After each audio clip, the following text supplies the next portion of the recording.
New Hampshire and Haley as pressure mounts for DeSantis. Florida governor says he will continue after distant second finish in Iowa.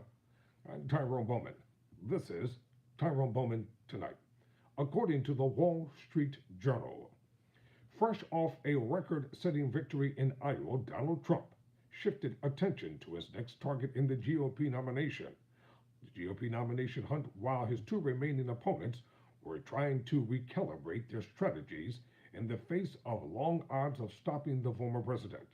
Florida Governor Ron DeSantis, who came in a distant second in Iowa on Monday, isn't as strong in New Hampshire as third-place finisher Nikki Haley, and is facing pressure from some allies to get out of the race, according to people familiar with the conversations. But DeSantis' team has rejected those suggestions.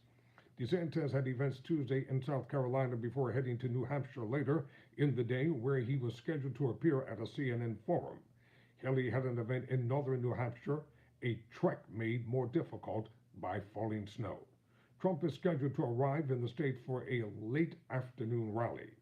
Haley will seek to tap into New Hampshire's more centrist electorate in the January 23rd primary. Her target, Trump did a good job as president, but the controversy that surrounded him hurt Republican chances of defeating President Biden in November.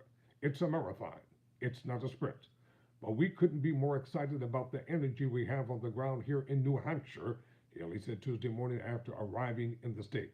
The challenge for Haley and DeSantis is that in Iowa, Trump ran up the score with nearly every GOP demographic and in every type of community, with a record margin of victory for a competitive Republican Iowa caucuses. Trump allies argued the race should be over so he can focus on Biden, who has minor primary opposition and is building a massive war chest. Democrats are eager to see Trump back on the ballot, convinced voters again will reject him. Haley on Monday's night framed it as a two-person race. The question before America is now very clear. Do you want more of the same, or do you want a new generation of conservative leadership?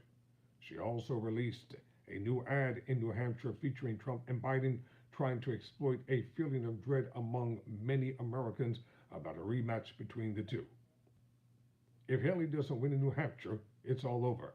Trump has the nomination, said Andy Smith, an nonpartisan pollster in the state. I'm Tyrone Bowman. Never surrender, never quit.